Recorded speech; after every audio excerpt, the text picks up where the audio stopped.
وَلْتَكُنْ مِنْكُمْ أُمَّةٌ يَدْعُونَ إِلَى الْخَيْرِ وَيَأْمُرُونَ بِالْمَعْرُوفِ وَيَنْهَوْنَ عَنِ الْمُنْكَرِ وَأُولَئِكَ هُمُ الْمُفْلِحُونَ. Yang terakhir teman-teman sekalian, jadikan Ramadan momentum untuk bisa bersedekah. Sedekah adalah pangkal kaya. Kapitalis mengatakan bahwasanya menabung pangkal kaya. Saya ingin mengajak teman-teman, mulai sekarang jangan belikan celengan lagi anak kita. Membelikan celengan anak-anak ini membiasakan mereka bakhil, penyakit jiwa, pelit. Bahkan sampai kalau kita kasih uang dimasukkan ke celengannya, kakaknya pun atau adiknya pegang celengan dia bisa marah. Kapitalis mengatakan menabung pangkal kaya, Islam mengatakan sedekah pangkal kaya. Kira-kira ketemu nggak? Yang satu bilang simpan, yang satu bilang memberi, nggak akan ketemu. Kasih uang sekolah kepada anak-anak, bilang, nak kalau kau makan, kasih temanmu juga. Kalau lihat orang miskin, berikan sedekah. Latih mereka untuk itu. Dan dikatakan dalam hadis Bukhari Muslim, Nabi SAW sangat dermawan dan lebih dermawan lagi di bulan Ramadan. Jadikan momen ini tepat sekali. Dan sedekah teman-teman pangkal kaya. Nggak usah cari resep yang lain. Teman-teman di sini yang buka usaha, teman-teman yang membuka usaha pun di luar daripada Kalibata City ini, teman-teman sekalian, resep sederhana. Grafik usaha mau naik, kami pun praktisi lapangan. Dan saya sudah praktikin, buktinya sangat banyak. Sedekah pangkal kaya. Sedekah, berikan. Yang sudah sering sedekah 10.000, sekarang mulai 100.000. Yang sudah 100.000, sedekah 1 juta. Yang 1 juta, sedekah 10 juta. Tidak akan berkembang kecuali kita mulai dengan jumlah yang lebih kecil. Makin besar kita sedekahkan, makin besar juga balasan dari Allah. Dengarkan hadis Bukhari, hadis Qudsi. Kata Nabi SAW, Allah berfirman, ya ibna Adam, unfik alaik. Wahai anak Adam, berinfaklah, maka aku akan berinfak kepadamu. Dari salah satu hal yang dilatih di Ramadan adalah berinfak ini. Dengan cara melipat gandakan pahala puasa kita, yaitu membuka puasakan orang. Tadi kita dengar sama-sama pengurus masjid mengatakan 900 orang yang buka puasa. Ini luar biasa teman-teman sekalian, jumlah yang fantastis. Kalau Anda menyumbang air mineral saja, tidak usah jauh-jauh, Masjid Nurullah datang kalau pengurus masih butuh kasih. 1 dus air mineral harganya maksimal Rp30.000, isinya 48 gelas. Anggap Anda lengkapkan jadi 50 gelas. Lalu Anda sumbangkan sehari 1 dus saja, berarti 50 gelas. Itu cuma Rp30.000. Artinya hari itu Anda akan panen 51 pahala puasa. Anda 1 dan 50 orang lain. Bagaimana kalau kita sumbang 2 dus, 3 dus, atau bahkan 900 orang itu semua Anda pegang? Berapa banyak pahala kita bisa dapatkan? Berarti kita dapat 901 pahala pada hari itu. Padahal kita cuma 1 hari puasa. Ini luar biasa. Mungkin Anda mengatakan, Ustaz, tidak semuanya orang bisa buka puasakan orang. Subhanallah, sahabat sudah tanya itu. Dan para sahabat mengatakan dalam hadis sahih, ya Rasulullah, tidak semua orang bisa buka puasakan orang lain. Karena yang dibayangkan sahabat mungkin seperti seseorang dari kita membayangkan nasi campur yang lengkap, biayanya 30.000 satu orang. Maka apa jawaban Nabi SAW?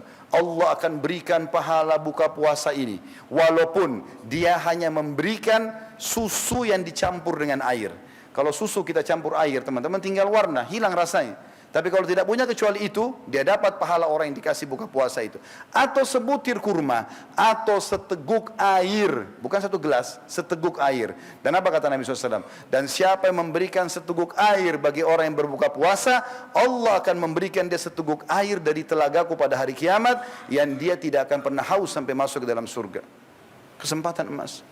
Ustaz, saya miskin, nggak punya Rp30.000 beli dus, misal. Baik, masih ada cara lain. Anda masuk ke masjid sini, minta tolong sama marbot, saya mau ikut bantu tata kurmahnya, tata gelasnya. Nggak ada biaya uang itu, cuma tenaga.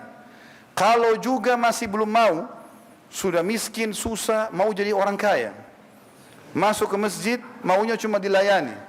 Mau duduk tinggal buka puasa, ada resep terakhir. Kalau tidak mau, pukul saja. Karena luar biasa, berarti dia tolak pahala yang luar biasa. Nggak ada modal uang, nggak ada modal energi. Kalau lagi duduk mau buka puasa, angkat gelas mineral di sebelah kita, kasih teman di sebelah. Ini ya, ambil puasa saya, ambil punya dia, saya ambil puasa kamu. Modalnya cuma begini. pindahin air. Ini juga nggak mau, cambuk saja. Luar biasa bakhilnya. Untuk diri sendiri pun pelit. Ramadan melatih untuk itu. Di Madinah teman-teman, saya tetesin air mata tahun 90, saya datang gara-gara itu. Turun di Masjid Nabawi, saya dipeluk sama satu orang. Saya lihat mukanya saya nggak kenal. Lalu saya tahu waktu dia bisikin kuping saya, dia mengatakan, "Akhi," padahal saya nggak kenal nih, "tolong buka puasa di tempat saya." Setiap Ramadan di Madinah begitu. 1 bulan penuh. Ternyata kalau ayah sama anak, ayahnya lagi nata sufra, plastik diisi kurma sama zam-zam di dalam masjid, anaknya di luar cari mangsa. Jadi kita dipeluk sama dia. Kalau kita bilang iya, dipegang tangannya sampai tiba di tempat dia. Buka puasa sini ya, baru dia tunjuk, jangan buka puasa situ. Karena yang di depan itu ternyata mungkin ada tambahan. Kalau orang tergantung uangnya, ada orang sederhana dia cuma kurma sama zam-zam. Ada orang lebih kaya dia taruh yogurt, taruh roti, taruh kurma, taruh pisang, macam-macam. Jadi orang bisa tergoda pindah. Lalu dia bilang apa? Sudah tahu tempat kami, besok kesini lagi ya. Saking maunya buka puasa. Malu kita di Indonesia ini teman-teman. Pak RT sudah kasih jadwal. Bapak ini, ibu ini. 1 bulan kadang-kadang cuma dapat 1 kali giliran. Nyumbang untuk masjid. Tiba gilirannya masih bertanya, "Oh sudah tiba giliran saya ya." Seakan-akan aneh kenapa tiba gilirannya buka puasain orang. La haula wala quwata illa billah. Semestinya tidak usah tunggu, segera ini. Teman-teman yang punya mobil, punya motor, yang kerja di luar, bawa air mineral di motor dan mobil. Bungkus kurma kecil-kecil, bagi. Sering kali saya pulang pengajian sore Ramadan, macet. Orang nggak punya makanan buka puasa.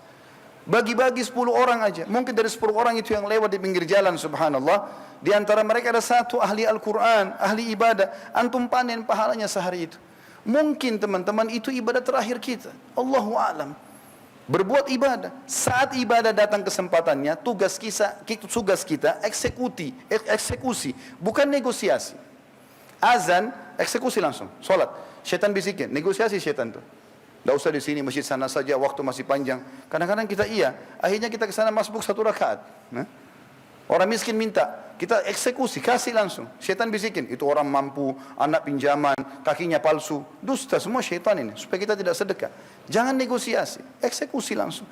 Jalankan kebaikan-kebaikan teman-teman. Dan Ramadan melatih kita untuk itu.